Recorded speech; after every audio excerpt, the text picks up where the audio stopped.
Please be advised that I'm reviewing the 2021 version of this phone, not the 2023 model.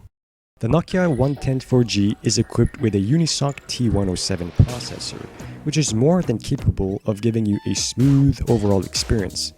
It has 48MB of RAM and only a few megabytes of internal storage, so I recommend you to install a 32GB micro SD card of type HC for the best experience. It has a 1.8-inch display of QQVGA resolution, or in other words, 160 by 120 pixels. Not only is there a dual SIM model, but a headphone jack is also available. An FM tuner and a very conveniently placed flashlight is in place. And as the name of the phone suggests, it supports 4G and voice over LTE, but more on that later.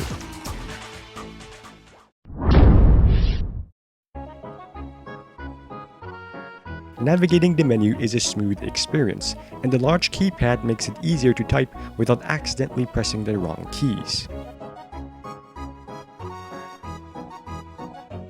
The earpiece can get plenty loud if needed, as it's the same speaker as the loudspeaker.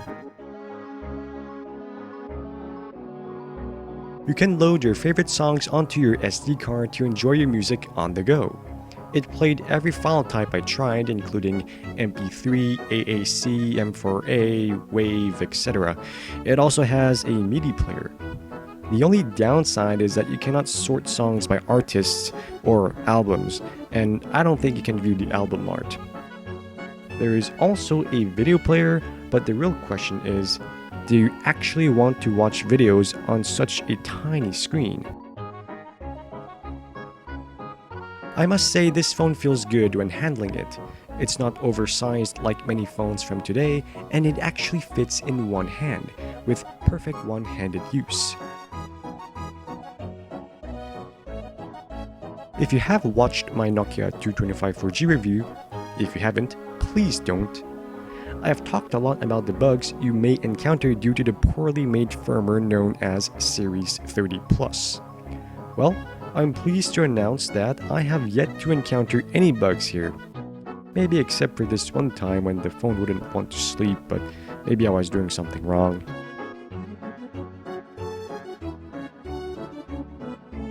I have found some features I have never seen in any other phone. Did you know that you could record a live FM radio into a 128 kilobits per second WAV audio file? You can also tell the phone to shut down or turn on at a specific time of day by itself, which could also be very useful.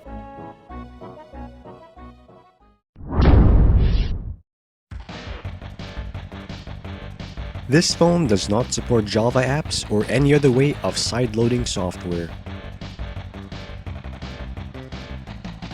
This means no Bluetooth file sharing and no Bluetooth accessories.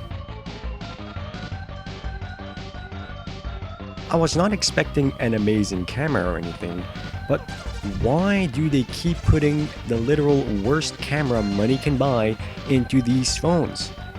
In 2006, Sony Ericsson launched the K800i with its 3.2 megapixel camera. And this is what we get in 2021. I understand that this is an entry-level phone, but still, you'd think there would be some improvements in the span of 15 years, right?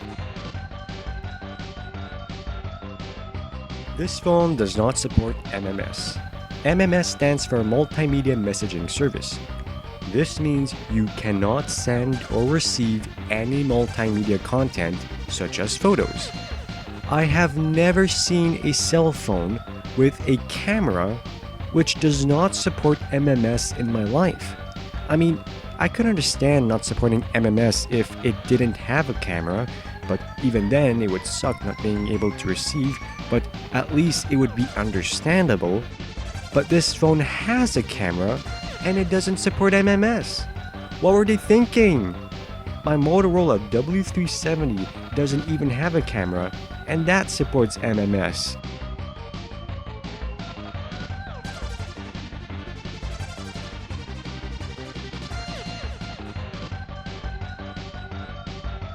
This issue only applies if you live in North America.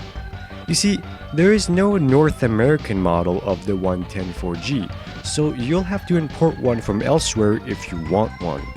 The issue is that importing a phone made for another part of the world isn't a good option due to the different frequencies used. Let me show you my situation. Here is a list of frequencies the Nokia 110 4G supports depending on the region.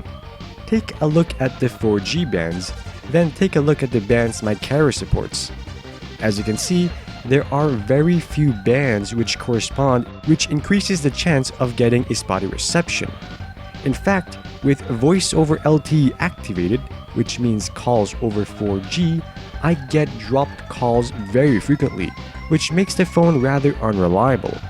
I have to roll back to 3G to get reliable coverage, even if the phone model I have only supports 850 MHz and not the 1900 MHz band. But this isn't even an option if you live in the United States, because 3G is dead over there.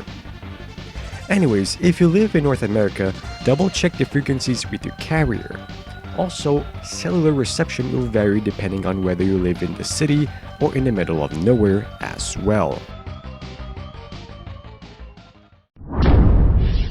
Assuming you don't live in North America and you need a cell phone for calling people on 4G due to 2G and 3G shutting down, this phone does the job well and can also provide entertainment through the music player when you are truly bored.